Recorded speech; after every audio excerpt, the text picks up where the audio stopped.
salaam la famille j'espère que yéen ngi si jàmm bu baax a baax sama gars yi mais nag yaa joor li mu doon tiit boo leen xefee dina am ci biir këram li ki nga xam ne si ne moo di Maymuna di jabaru ki nga xam ne si ne moo di Seydou nar a ñëw xaajale kër gi ñaar commencé ko ci njël li ndax kër moom bis boo xaajalee njël rek dèjà commencé ngaa tasaare kër gi ndax lépp mi ngi démarré ci njëlu kër gi ni muy organisé woo boo ñëwee ci kër boo ko changé rek en général commencé ngaa tasaare kër gi benn ndax gis na ki nga xam ne si ne moo di May dem fekk ci kër gi mooy buri day jënd ravitaillement bi yëpp teg ci kër gi ko aaye togg la nga war a togg dem si yoon ni mu ko doon defee ak wujjëm mais May bu ñëwee bëgg soppi loolu bu ko changé rek yaa joo day daal di gis boppam ci ki nga xam ne moo di May te boo leen gisee réaction May bi mu wax ak Seydou da ngay sentir carrément que ni kii moom am na jikkoy boppam di nekk ci moom am na affaire yu mu nar a génne yoo xam ne si ne bokkul ak li buri xamoon ak ki nga xam ne si ne moo di Jawar Jaañ ndax ki nga xam ne moo di May moom li yaa joor doon tiit dëgg-dëgg mën na cee feeñ te boo xoolee commencement May rek am na lu mu wane te am na lu mu joxañ loo xam ne si ne fa mu jëm norta neex mais gis ngeen ki nga xam ne si nag moo di Aana ak Ummi jamono ji moom yàlla àtt na leen ba noppi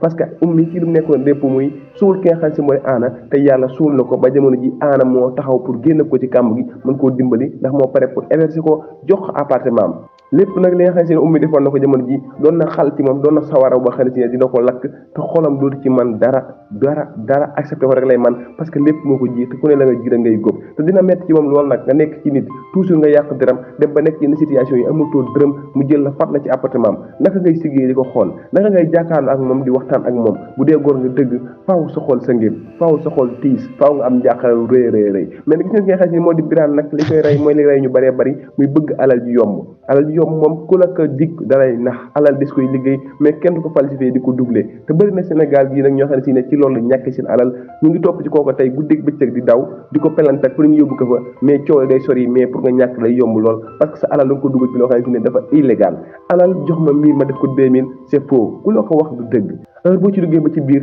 ay problème rek la lay indil ay dil lay tàmbalee bu dee ba ci biir nag affaire yu cool nga waaye di 100% ñu si bari sax fi ñu koy wéer mooy ci carte xaalis nga jox leen ko ñu koy dugal ci ay cotinaar da ngeen xamul commencement bi muy jàpp mais boo leen nee ba teg ci yenn somme yi fa leen yàlla di nattoo ngeen perte seen alal ji yëpp nag su boobaa nga waaye di partout loolu nag moo naa dal ki nga xam ne si moo di Birane ak mujjëm dara du ci neex parce que Karim moom mi ngi koy piégé à 100% Karim nag bariwul xel ci li mu nekk di def ndax Birane nekk di piégé moom ñoom As Diagne xamante nañ bu baax a baax Karim boo leen xefee fii la na la jaare perte ki nga xam ne si ne nag moo di ci bëgg toog ci ginnaawam di daw guddeeg bëccëg muy ki nga xam ne si ne moo di Anta amaana nag bu indee alal yu bari ngir Anta yaay Anta mën naa bëgg mais ki nga xam ne si ne moo di As Diagne bis bu yëgee fi Karim jëlee alalam su boobaa mu mën naa rikkili ci sëy bi te mën na cee indi ay jafe-jafe bu yu bari ci diggante ak ki nga xam ne si ne moo di Karim yéen a ji rafet bi amoon ci moom jàppale bi ko bëggoon a jàppale may ko doomam ndax Karim jamono ji ci li mu nekk dafa illégal topp ay jigéen di leen dundee deru jigéen ñi lay def jamono ji muy jël jigéen ñi di leen jaay di am ci ñoom weccet di ko lekk lu ko gën a bon